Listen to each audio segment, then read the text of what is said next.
आप सभी का वेक्टर क्लासेस के यूट्यूब चैनल पे एक बार फिर से स्वागत है। आज अपन फिजिक्स का जो लेक्चर चल रहे थे उसके आगे कंटिन्यू करते हैं। इलेक्ट्रिक फील्ड के बारे में अपन पढ़ रहे थे, उसी का टॉपिक आगे कंटिन्यू करते हैं। अपन काफ़ी पढ़ चुके हैं इलेक्ट्रिक फील्ड के बारे में। ये लास्ट इलेक्ट्रिक फील्ड कैसे निकाला जाता है इलेक्ट्रिक डाइपोल की वजह से या उसके कारण से, और कहाँ निकाला जाता है उसके बारे में स्टडी करेंगे। तो अपन पढ़ते हैं आज electric field due to electric dipole का पहला पॉइंट है एक्सियल जो लाइन है, एक्सियल रेखा है, अक्षीय रेखा, उस पर इलेक्ट्रिक फील्ड कैसे निकालते हैं उसके बारे में। हेडिंग डाल रखी है, लिखा है बोर्ड पे, आप देख सकते हैं कि विद्युत विद्युत के कारण विद्युत क्षेत्र कैसे ज्ञात करते हैं, वो उसका पहला पॉइंट है एक्सियल लाइन।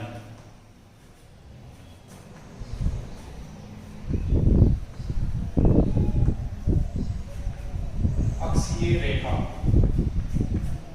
अक्षीय रेखा पर विद्युत क्षेत्र ज्ञात करना। तो सबसे पहले इलेक्ट्रिक डाइपोल बनाते हैं, उसकी एक्सिस बनाते हैं, एक्सिस पे एक पॉइंट लेते हैं, उस पॉइंट पे इलेक्ट्रिक फील्ड फाइंड आउट करते हैं। तो देखो ये इलेक्ट्रिक डाइपोल है ए बी, इसके दो पॉइंट है, बी पॉइंट पे प्लस क्यू चार्ज, ए पॉइंट पे माइनस क्यू चार्ज रखा हुआ है। ये इसका मिड पॉइंट ओ है, दोनों पॉइंट्स के बीच की डिस्टेंस 2 है। इस ए बी इलेक्ट्रिक डाइपोल को आगे की ओर बढ़ाते हैं तो ये इसकी एक्सिस बन जाती है। इस एक्सिस पे एक बिंदु P सपोज करते हैं, ये बिंदु P यहाँ पे है। इस बिंदु P पे इलेक्ट्रिक फील्ड अपने फाइंड आउट करना है प्लस क्यू चार्ज और माइनस क्यू चार्ज से। इलेक्ट्रिक डाइपोल बना हुआ है दो चार्ज से, same magnitude and opposite nature के जो चार्ज है इलेक्ट्रिक डाइपोल के अंदर, उससे इसके सेंटर, इलेक्ट्रिक डाइपोल के सेंटर से स्मॉल r डिस्टेंस पे ये पॉइंट P हमने सपोज किया। इस पॉइंट P पे अपने को इलेक्ट्रिक फील्ड निकालना है। तो सबसे पहले अपन क्या करते हैं कि प्लस क्यू चार्ज से P की डिस्टेंस क्या है वो निकाल लेते हैं। प्लस क्यू की P से डिस्टेंस है, ये टोटल r डिस्टेंस है, और ये इलेक्ट्रिक डाइपोल के सेंटर से दोनों चार्ज के बीच की डिस्टेंस हो जाएगी a। तो इसके r में से ये a माइनस कर दूंगा तो b व p के बीच डिस्टेंस आ जाएगी, प्लस q व p के बीच की डिस्टेंस आ जाएगी। तो ये डिस्टेंस आ जाएगी r माइनस a, और माइनस q चार्ज की p से कितनी डिस्टेंस है वो आ जाएगी, ये r है और ये a, r प्लस ये डिस्टेंस हो जाएगी इसकी।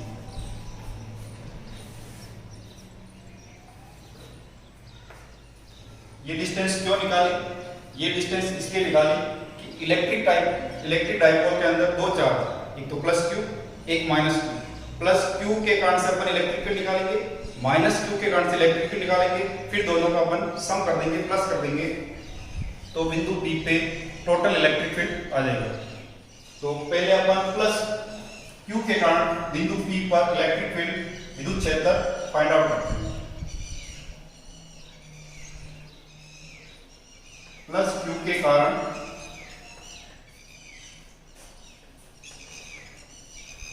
बिंदु P पर विद्युत क्षेत्र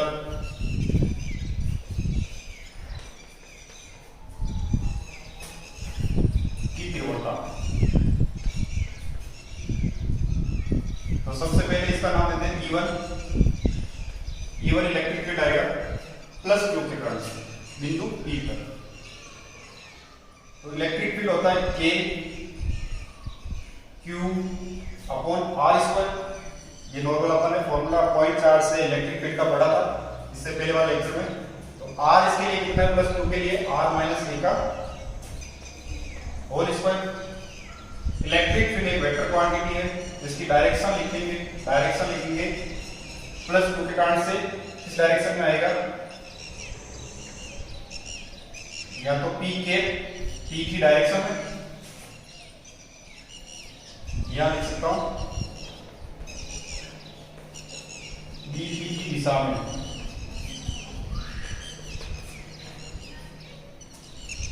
ये आ गया E1 प्लस Q के कारण P बिंदु पर इलेक्ट्रिक फील्ड।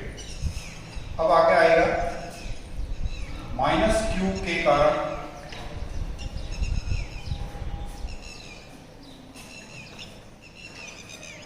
बिंदु P पर विद्युत क्षेत्र की तीव्रता।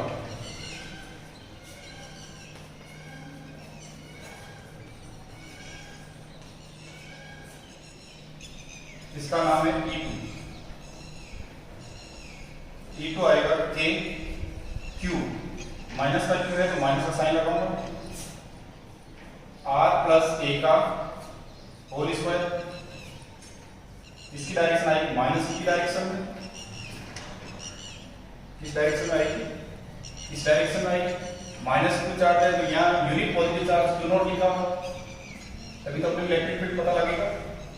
तो माइनस Q चार्ज के कारण से डायरेक्शन किधर आएगी, AP की दिशा में, PA की दिशा में। अब बिंदु P पर टोटल इलेक्ट्रिक फील्ड क्या होगा, बिंदु P पर कुल विद्युत क्षेत्र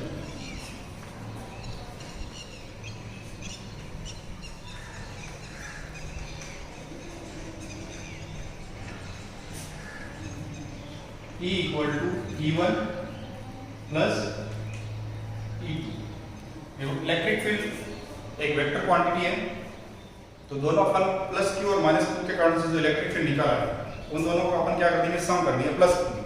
तो बिंदु P पर कुल विद्युत क्षेत्र की तीव्रता आ जाएगी। E1 और E2 अपन निकाल चुके हैं इनके डायरेक्शन के साथ।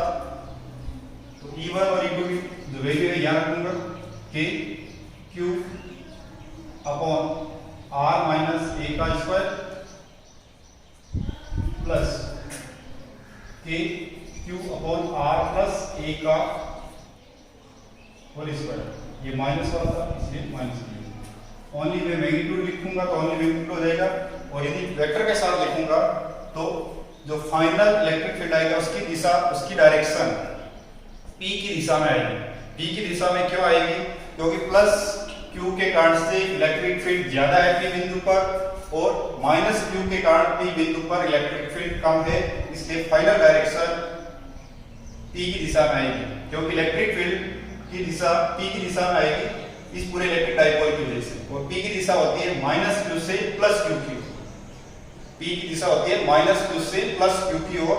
तो माइनस Q के कारण से P बिंदु पर विद्युत क्षेत्र की तीव्रता कम होगी, और प्लस Q के कारण P बिंदु पर विद्युत क्षेत्र की तीव्रता अधिक होगी।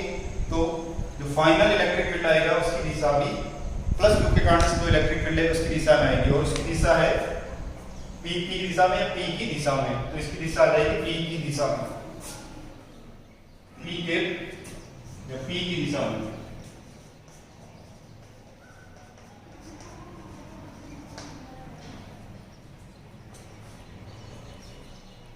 आगे इसको सॉल्व करते हैं।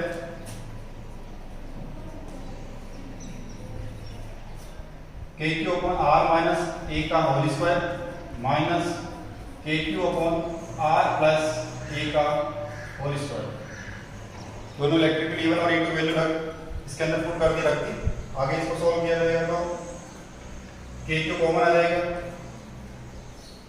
और नीचे जो लिखा हुआ है उसका अपन एलसीएम ले लेंगे, R माइनस A का स्क्वायर और R प्लस A का स्क्वायर। जैसे एलसीएम लेंगे तो KQ कॉमन आ गया, एलसीएम को भाग देंगे R माइनस A का होल स्क्वायर से, तो R प्लस A का होल स्क्वायर बचेगा, माइनस ये आएगा R माइनस A का whole square.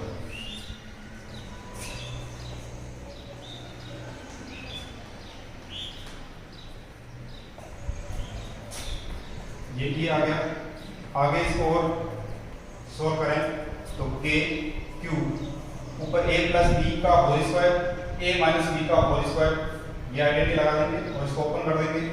R square plus A square plus 2RA minus R square plus A square minus 2RA।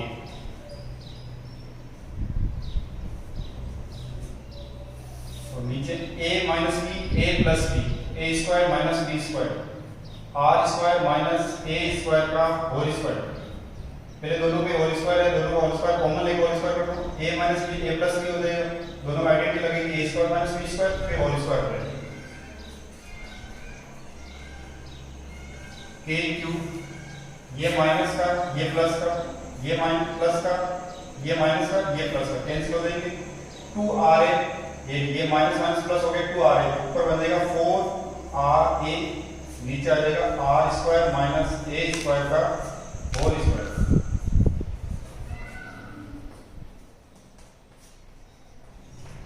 Final electric field साथ साथ direction भी लिख रहा हूं, p की दिशा में विद्युत क्षेत्र आ जाएगा।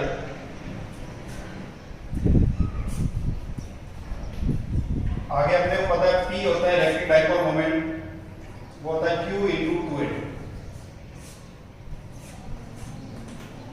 तो ऊपर q या 4ra लिखा हुआ है, उसमें से 2 को बाहर लिख देता हूं, 2a को q के साथ लिख देता हूं, k 2k r अलग लिख दिया, q into 2a, ये बना दिया 4a को 2a और एक 2 को r लिख दिया, ये बन जाएगा पूरा p और नीचे आएगा r square minus a square का होल स्क्वायर। p की दिशा अभी तो पूरा सॉल्व नहीं हुआ है, थोड़ा सा और है इसका डेरिवेशन। तो जैसे q into 2a है, ये p आ गया इलेक्ट्रिक डाइपोल मोमेंट, इसको अपन इससे रिप्लेस कर देते हैं, तो E equal to k p 2kp r,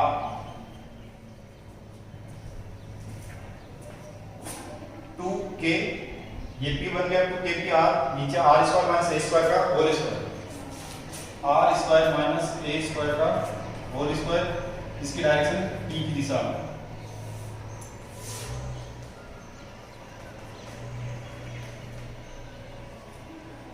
अब r और a है, इसमें से a छोटा है r की तुलना में, तो a छोटा सा इलेक्ट्रिक डाइपोल जो होता है माइनस q और प्लस q, उनके बीच डिस्टेंस स्मॉल होती है, अति अल्प दूरी होती है, तो q को अपन नेग्लिजिबल, ये a है इसको अपन नेग्लिजिबल मान सकते हैं ए डिस्टेंस को r के कंपैरिजन में, तो a is very very less than r।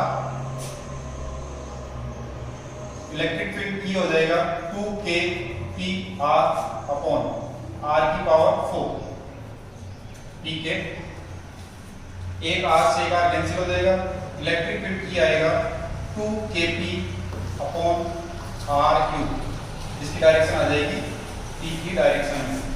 ये final electric field due to electric dipole विद्युत द्विध्रुव के कारण विद्युत क्षेत्र की तीव्रता 2kp अपॉन r क्यूब, उसकी एक्सिस पे किसी भी बिंदु पर अपने को इलेक्ट्रिक फील्ड की तीव्रता निकालनी है, विद्युत क्षेत्र की तीव्रता निकालनी है, तो ये फॉर्मूला अपन अप्लाई करेंगे। इसके अलावा electric field due to electric dipole का सेकंड पॉइंट है, इसकी इक्वेटोरियल लाइन पर निरक्ष रेखा पर उसका अपन आगे स्टडी करते हैं।